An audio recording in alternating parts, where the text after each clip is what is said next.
Hello बच्चों, आज हम लोग देखेंगे एक क्वेश्चन है हाइट एंड डिस्टेंस का, जो 5 नंबर में आता है, जो बहुत लंबा बनता है। इसको शॉर्ट ट्रिक के माध्यम से बनाते हैं।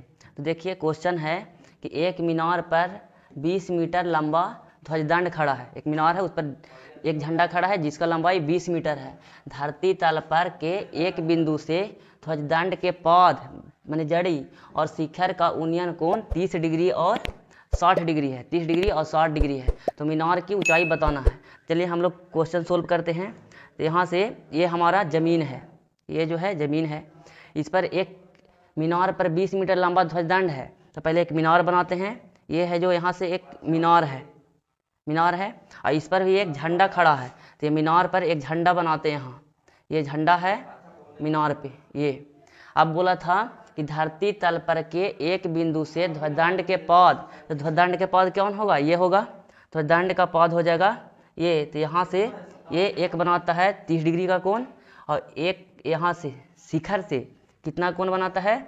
60 डिग्री का कोण बनाता है। तो ये जो हमारा कोण था ये था 30 डिग्री का, और ये जो बड़ा वाला कोण था ये 60 डिग्री का कोण है।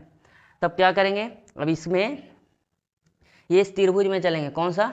यहाँ से ये त्रिभुज छोटा वाला जो 30 डिग्री का बना हुआ है, तो इसी में चलेंगे। तो इसके सामने tan 30 का मान कितना होता है?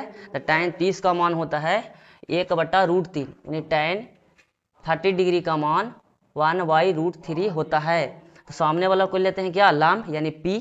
ये हो जाएगा 1, और नीचे वाला कितना होगा? √3 हो जाएगा। अब आते हैं कौन सा? बड़ा वाला में। तो बड़ा वाला त्रिभुज कौन सा हो जाएगा? तो ये वाला है बड़ा वाला, यहाँ जो रेड कलर से बनाए हैं, ये बड़ा वाला। तो ये कितना डिग्री कोण बना रहा है? 60 डिग्री का। तो tan 60 का मान कितना होता है? तो tan 60 का मान होता है √3। √3 को √3/1 लिख सकते हैं। तो यहाँ से जो दिया है पूरा, यहाँ से यहाँ तक कितना हो जाएगा? √3 का एक p हो जाएगा √3, और b हो जाएगा कितना? यहाँ से यहाँ तक b हो जाएगा 1। tan 60 का मान हो जाएगा √3 और 1। अब देखिए ये तो दोनों त्रिभुज के लिए समान था यहाँ से यहाँ तक। तो इसमें आया है √3 और इसमें आया है कितना? 1। तो दोनों को क्या करेंगे? बराबर करेंगे। तो ये √3 है, तो नीचे वाला बेस को √3 बनाने के लिए क्या किया जाएगा? तो इसको हम √3 से गुना कर देते हैं। √3 से इसको गुना करेंगे तो इसमें भी √3 से गुना करना पड़ेगा। तो √3 से जैसे ही गुना किए तो ये टोटल यहाँ से यहाँ तक ऊंचाई कितना आ गया? √3 में √3 से करेंगे तो आ जाएगा 3 आ जाएगा यहाँ तक, ठीक है। और इसको मैं √3 से करें तो ये आया √3, यानी ये वाला √3 ये वाला √3 बराबर हो गया, क्योंकि यहाँ तक बेस क्या था? समान था। अब बताया जाए यहाँ से कि ये था यहाँ से लेके झंडा के शिखर से लेके वहाँ तक बेस तक कितना था? 3 था।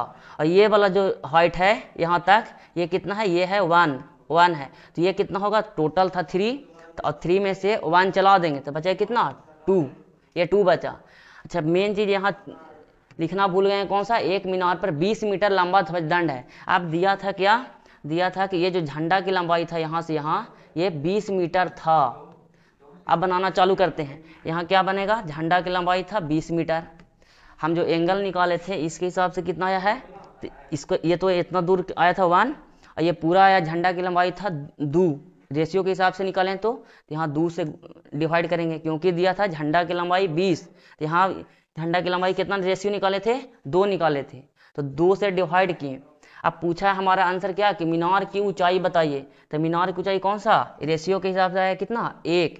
तो 1 से गुना कर देंगे। तो 1 से गुना करिए तो यहाँ से कटेगा 10 बार में, और 10 से कम 10, यानी कि जो मीनार की ऊंचाई निकला कितना? 10 मीटर। यानी कि मेरा जो मीनार हो गया यहाँ से यहाँ तक, ये मीनार था, इसका ऊंचाई आ गया है 10 मीटर। बच्चों समझ में आया? Thank you.